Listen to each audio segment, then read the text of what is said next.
So welcome back to Favorite Friday. For the last case for this week, we are going back to my home state of Texas. Specifically, we are going back to the city of Fort Worth. I highly doubt any of you have heard of this case, but if you've done any time with our killer who currently is still in jail, definitely let me know. If you knew the victim, let me know. If you knew the male killer in the situation, definitely let me know. And so with that being said, I'm going to quit my rambling and let's get started. So Eunice, which is what I'm going to call her in this video, Eunice, Cristina, Rodriguez, she basically was born in 1976. Don't have a date of birth on her. She essentially goes to jail for 10 years for robbery because apparently there was like an 81-year-old man who put an ad in the paper for a nurse. She responds to the ad. She apparently tried to rob him. He apparently was blind in one eye and had an amputated leg, but apparently he was still able to, tell the police, like, hey, this is who did it. They catch her, gets 10 years. So then while she's in jail, she becomes basically like prison pen pals with a guy by the name of Tommy Brown. Tommy Brown is born in 1961. He's working on the family business with his father till his dad dies in 1999. Then proceeds to take over.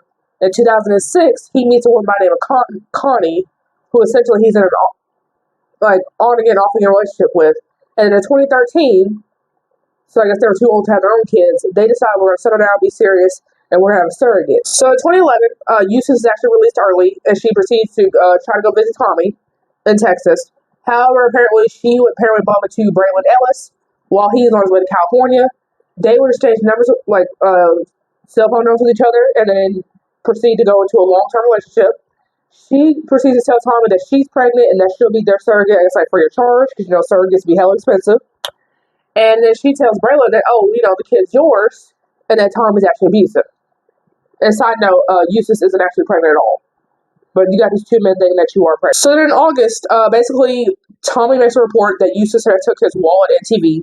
And Eunice would apparently threaten Tommy, basically saying that she was going to get a male friend of hers to beat Tommy up, in exchange for telling the police about what I did to you. And then on September 5th, 2013, that fateful day, Eunice and Braylon, they basically get into Tommy's house while he is not home with a spare key. Braylon essentially hides with a toilet lid, which was making this up. He hides with a toilet lid. Tommy comes home. Braylon apparently beats Tommy with said toilet lid repeatedly, then gets a kitchen pot, beats him with that, then puts a plastic bag over his head, then pours bleach on him, and obviously, of course, that all eventually will kill him. And then they eventually leave with Tommy's own truck, his wallet, and the TV. So they throw away Tommy's bloody clothes, and then they go to the hospital for the injury that was on his hand during the fight, and basically say that it was a dog bite, and this is around 4 a.m. on September 6th. So then, apparently, during September 6th, they see him using the credit card at Dollar General with Eunice, and apparently also at 7-Eleven, and at 7-Eleven, of course, has surveillance, so there's video of him with a bandaged hand using Tommy's credit card. And his sister would sadly be the one to find him on the 7th, and she calls the police. So then, the truck, they apparently had left it at a nearby gas station, and they left it running. And eventually they left it there so long, obviously eventually it got towed because nobody was claiming this car. Nobody was claiming this truck.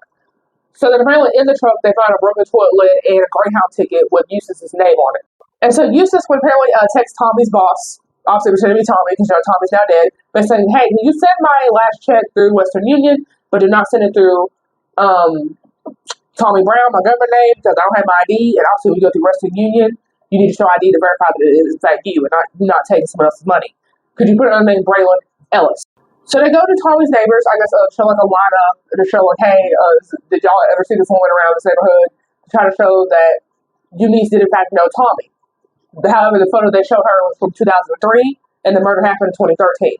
So I did not see the 2003 photo, but I assume she looks pretty much different from what she looked in 2013. For them to not be able to recognize her, or maybe they weren't really paying that much attention, because again, that's their neighbor. It wasn't like Tommy was their friend, I guess.